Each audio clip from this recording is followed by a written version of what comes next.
வணக்கம். வாங்க அடிக்கிற வெயிலுக்கு இந்த சம்மருக்கு நல்லா சில்லுன்னு ஒரு சேமியா கஸ்டர்ட் எப்படி செய்யறதுன்னு பார்க்கலாங்க.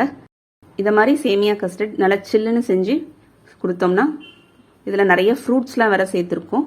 அதனால ஃப்ரூட்ஸ்லாம் சாப்பிடாத குழந்தைங்களுக்கு இதை மாதிரி செஞ்சு கொடுத்தோம்னா ரொம்ப விரும்பி சாப்பிடுவாங்க. வாங்க இப்போ எப்படி செய்யறதுன்னு வீடியோக்குள்ளே போய் பார்க்கலாம். இப்போ ஸ்டவ்வில் ஒரு பேன் வச்சுருக்கேங்க. அதில் 1 ஸ்பூன் நெய் சேர்த்துருக்கேன். ஒரு அரை கப்பு சேமியா சேர்த்துக்கலாம். சேர்த்துட்டு இதை நல்லா ஒரு கோல்டன் ப்ரௌன் கலரில் நல்லா வறுத்து எடுத்துக்கலாங்க. இப்போ இன்னொரு கடாயில் 1 லிட்டர் அளவுக்கு பால் சேர்த்துக்கலாங்க. பால் சேர்த்து பால் காயட்டும். இப்போ இன்னொரு பவுலில் 2 டேபிள் ஸ்பூன் அளவுக்கு நம்ம கஸ்டர்ட் பவுடர் சேர்த்துடலாம். அந்த 1 லிட்டர் பால்லே கொஞ்சமாக அரை கிளாஸ் பால் எடுத்து வச்சுருக்கேன்.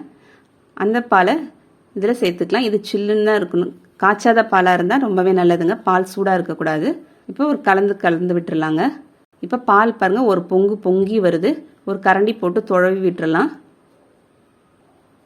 இப்போ நம்ம வறுத்து வச்சிருக்கிற சேமியாவை அதில் சேர்த்துடலாங்க.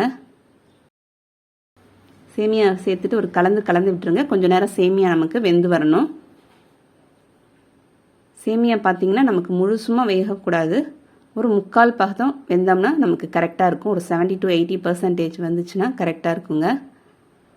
இப்போ அதில் அரை கப் அளவுக்கு சர்க்கரை சேர்த்துக்கலாம். சேர்த்துட்டு சர்க்கரை ஒரு கொதி வரட்டுங்க.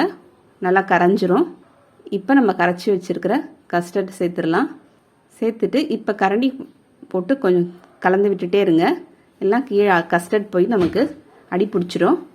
கஸ்டர்ட் பார்த்திங்கன்னா ஒரு 3 to 4 நிமிஷம் அளவுக்கு நமக்கு கஸ்டர்ட் சேர்த்ததுக்கப்புறம் நல்லா வெந்து வரணுங்க.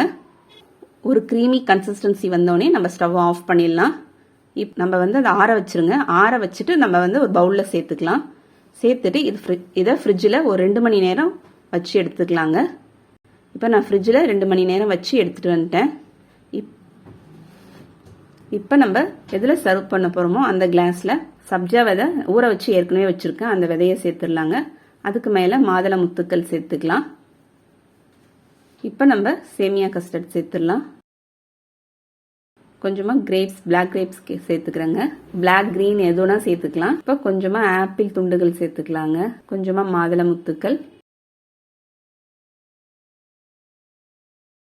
இதுக்கு மேலே நம்ம விருப்பம் தாங்க. மேலே கொஞ்சம் டாப்பிங்க்கு கொஞ்சம் நட்ஸ் சேர்த்துக்கலாம். நம்ம டூட்டி ஃப்ரூட்டி சேர்த்துக்கலாம். சேர்த்துட்டு ஒரு செடியை வச்சு இந்த மாதிரி எடுத்து போய் குழந்தைங்க கொடுத்தாங்கன்னா பார்க்க கலர்ஃபுல்லாக ரொம்ப அழகாக விரும்பி சாப்பிடுவாங்க. உங்களுக்கு இந்த வீடியோ பிடிச்சிருந்தா லைக் பண்ணுங்கள், ஷேர் பண்ணுங்கள், சப்ஸ்கிரைப் பண்ணுங்கள். அடுத்த வீடியோவில் பார்க்கலாம். தேங்க்யூ.